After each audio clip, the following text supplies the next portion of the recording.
नमस्कार, स्वागत है आप सभी का हमारे चैनल एसबीटी न्यूज पर। आज हमारे साथ है मलकीत सिंह जी, जो पिछले 30 सालों से एसी व्यवसाय से जुड़े हैं। आज हम इनसे जानेंगे कि जो घरेलू एसी है उसका इस्तेमाल किस तरह से करना चाहिए, घरेलू एसी का इस्तेमाल करते हुए आप बिजली की बचत किस तरह से कर सकते हैं और आग लगने के मुख्य कारण क्या हैं।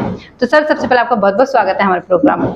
धन्यवाद जी आपका यहाँ बुलाने के लिए। सर, हम आपसे ये जानना चाहेंगे, आप इतने सालों से इस व्यवसाय से जुड़े हैं, हम आपसे ये जानना चाहेंगे कि एसी में आग लगने के मुख्य कारण क्या है, क्योंकि इन दिनों ये खबरें बहुत आ रही है कि शॉर्ट सर्किट की वजह से हो गया या इस वजह से, तो क्या क्या कारण हो सकते हैं? एक इसमें दो तीन कारण हो जाते हैं जी। एक तो जैसे लूज स्पार्किंग है, जहाँ सर्विस देरी से करवाना, मतलब एसी की सर्विस लेट हो और जिससे लूज स्पार्किंग हो जाती है कैपेसिटर वगैरह, और जैसे ही वो कैपेसिटर फटेगा तो वो आग पकड़ लेगा एसी। अच्छा, तो इस वजह से पहली बात तो ये है कि इसकी सर्विस टाइम पे टाइम हो, ठीक है ना जी। और दूसरा, जो भी अपनी एमसीबी है, जहाँ लाइन कहीं स्पार्किंग है तो उसका ध्यान रखें।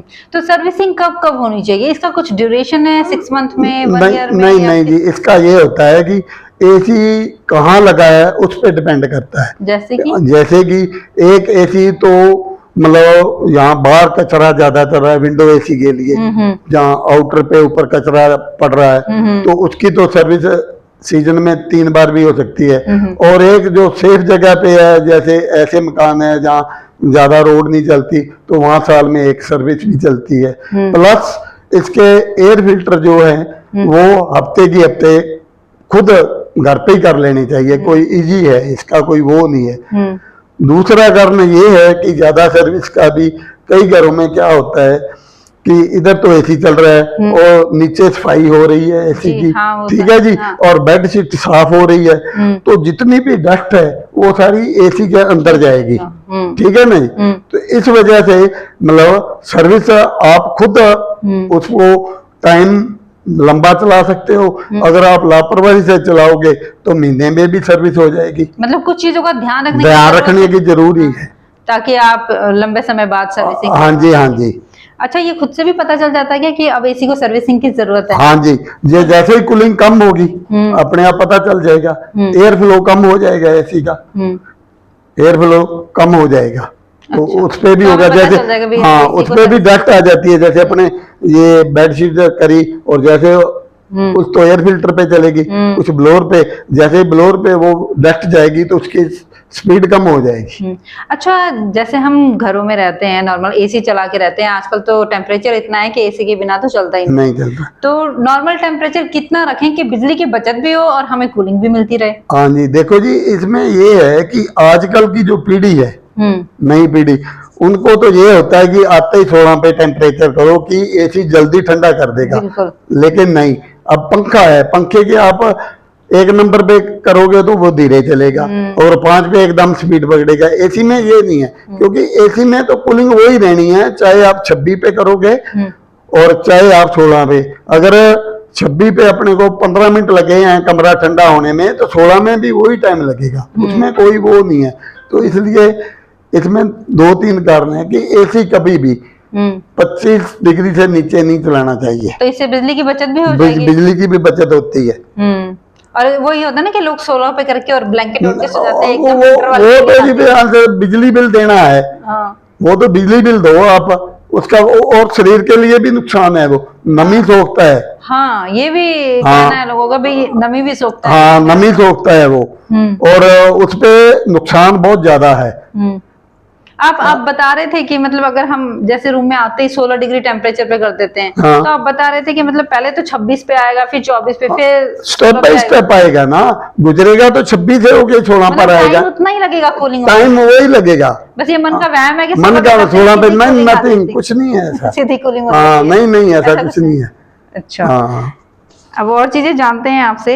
ये जो जब एसी खरीदने जाते हैं तो 5 स्टार एसी और 3 स्टार एसी, इनका क्या रोल रहता है? इनका रोल रहता है जी, जो 5 स्टार है उसका एक तो लाइट बिल थोड़ा कम, कोई लंबा चौड़ा फर्क नहीं पड़ता, थोड़ा बहुत, हाँ, क्योंकि कंप्रेसर सेम होता है, ठीक है ना, और फर्क पड़ता है, लेकिन इतना लंबा चौड़ा 5 स्टार में उसमें नहीं होता। कितना फर्क, मतलब वो 5% 10% इतना नहीं, 10-15%। 10-15% पड़ता ही है। हाँ जी, 15% फर्क पड़ता है। अच्छा, ये एक और है कि लगातार एसी ना ऑन ऑफ कर देते हैं, कहते हैं कि भाई अब कूलिंग हो गई, अब ऑफ कर दो, नहीं, वो फिर ऑन कर दो। वो गलत है जी। एसी आप कभी भी चलाओ, उसको टेम्परेचर मेंटेन कर लो। कई लोग ऐसा करते हैं, रात को चालू किया, 11-12 बजे बंद कर दिया, फिर 2 घंटे बाद गर्मी लगी तो फिर ऑन कर लिया। तो इससे एक तो आपकी नींद खराब हुई। देखो, बार बार आप उसकी वजह से आप उसको 28 डिग्री पे कर लो। अगर आपको सर्दी, तो हाँ, टेम्परेचर पे मेंटेन, वो टेम्परेचर अपने आप बंद होता रहेगा, अपने आप चलता रहेगा। तो ये अच्छा, एक और चीज कहते हैं कि जैसे ये एमसी ऑफ कर दो, भी गर्म हो गया है, उसकी वजह से स्पार्किंग हो सकती है, ऐसा कुछ है? ना, ऐसा कुछ नहीं है। एमसीबी तो जब मतलब आपने 2 दिन कहीं बाहर जाना है तो ऑफ कर दो, क्योंकि सुबह वैसे कोई ये इतना नहीं है, एमसीबी का कोई बड़ा रोल नहीं है। अगर 2-4 दिन के लिए घर से बाहर जा रहे हैं तो एमसीबी ऑफ कर दो। अब आपने अभी रात को बंद किया, 1 घंटे बाद फिर कई लोग वो एमसीबी ऑन ऑफ करो, तो कोई जरूरत नहीं है। अच्छा, लाइट जो ये डिम होती है, तब क्या एसी ऑन करना चाहिए? नहीं, मेरे हिसाब से नहीं करना चाहिए। क्या डिम लाइट पे कोई फायदा नहीं, कंप्रेसर ऑन ही नहीं होगा जी। ऑन ही नहीं होगा। हाँ, और ऐसे ही बिना मतलब आपके नुकसान भी हो सकता है। डिम में कंप्रेसर जैसे ही चलेगा तो स्टार्टिंग एम्पेयर इसका एसी का 20 के करीब, 18-20 के करीब है, तो वो बिना मतलब नुकसान ही है। लाइट तो आपकी एकदम, हालांकि उसके अंदर ओवरलोड प्रोटेक्टर होता है, कट कर देता है, लेकिन कोई 15-20 सेकंड के लिए तो वो चलेगा ना। तो मैं बिना मतलब हुआ नहीं, और अपने लाइट खर्चा अपने दे रहे हैं। लगातार एसी ऑन करके रहते हैं, मतलब एक होता है ना कि भाई आप सुबह अपना काम वाम करके लेडीज घुस गई रूम में, और फिर शाम को निकली कंटिन्यूसली। हाँ। शाम को बस वही किचन में काम वाम किया, वापस घुस गई। तो ये क्या शरीर पर बुरा असर डालता है?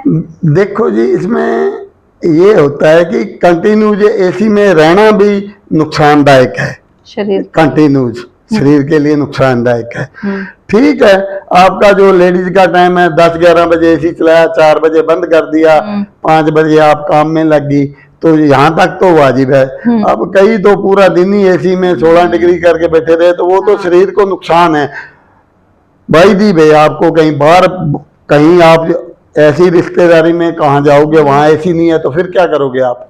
शरीर को उतना ही रखो कि अपने कहीं जाना पड़े तो एसी ना हो तो अपने रह सके। सर, एक चीज और जानना चाहूंगी कि कई बार एसी की सर्विसिंग कराते हैं, फिर कई बार बोलते हैं कि गैस बार बार लीक हो रही है, तो इसका कारण क्या होता है? देखो जी, गैस बार बार लीकेज होने का कई कारण हो जाते हैं। कई बार तो पाइप जो है, कई एसियों में आजकल थोड़ा ज्यादा आ रही है, इसमें कहीं भी छोरी निकल गई तो गैस लीक होगी। और एक बार मैकेनिक आया, रिपेयर कर गया, वहां वो कर दिया, आगे लीकेज होगी। तो उसमें तो उसके कूलिंग कॉइल में जब नाजुक स्थिति में आ जाता है तभी गैस निकलेगी, नहीं तो वैसे बार बार गैस। तो उसका सोल्यूशन क्या है? उसका तो देखो जी, उसके बाद तो इंडोर ही बदलो, उसका जो भी है पाइप बदलो उसकी। तो ये रिस्की भी रहता है? नहीं, गैस बार बार लीक होना रिस्की भी रहता है? नहीं, ऐसा कुछ नहीं है। वो तो रिस्की तो यही है जी, उसका खर्चा एक बार गैस डालेंगे तो 3500 से लेके 4000 रुपए का खर्चा है। तो अब बार बार गैस डलवाएंगे, उससे बढ़िया कि आप एसी बदलो। वैसे नए एसी में 5-10 साल तक कोई दिक्कत नहीं आती, लीकेज वाली नहीं आती, 15-15 साल भी चलते हैं एसी।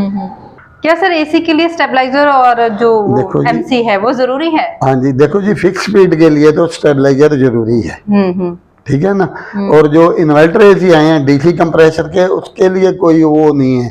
लेकिन मैंने देखा है कई गांवों में लाइट इतनी ड्रॉप रहती है कि वहाँ इन्वर्टर एसी भी नहीं चल पाते, तो वहाँ स्टेबलाइजर लगा के कुछ समस्या सॉल्व हो जाती है। तो सर, बहुत बढ़िया जानकारी आपने हमारे दर्शकों को दी, क्योंकि इन दिनों ये है कि एसी के बिना हम रह ही नहीं सकते, और एसी का जो टेम्परेचर है वो भी हम कई बार 24 पे 22 पे समर चिल पे कर लेते हैं, है ना। तो आपने बहुत बढ़िया जानकारी दी, महिलाओं के लिए भी और जो घर में ये एसी इस्तेमाल करते हैं उनके लिए भी। दूसरी लास्ट में मैं ये बात कहना चाहूंगा, जो नई पीढ़ी है उसके लिए, नई पीढ़ी में सबसे बड़ी ये सोच है उनकी कि एसी को 16 पे ही रखे, जबकि वो अपना नुकसान कर रहे हैं, बहुत ज्यादा नुकसान कर रहे हैं शरीर का। हाँ, शरीर का। एसी का मैं तो ये कहता हूँ कि 26 डिग्री से नीचे करना ही नहीं चाहिए। सही मायने में। लेकिन जो हमारी एज के लोग हैं वो तो 28 पे भी रखते हैं और नई पीढ़ी 16 के बिना मानती। और मेरे सुनने में ये भी आया है कि आगे से सरकार, सुनने में आया, कोई वो नहीं है, कि इसका टेम्परेचर ही 24 से 25 पे कर रही है, और वो हो जाए तो बहुत बढ़िया है। ये बिल्कुल सही होगा। ये हो जाए तो बहुत बढ़िया है। मैं एक लास्ट में और बात बताना चाहता हूँ, कई लोगों के, जहाँ नई पीढ़ी के दिमाग में ये है कि एसी 16 पे या 22 पे भी वही कूलिंग है, लेकिन आज के 45 डिग्री टेम्परेचर पे वही टेम्परेचर रहेगा, यानी कि 22 पे भी आना बड़ा मुश्किल है। ठीक है ना?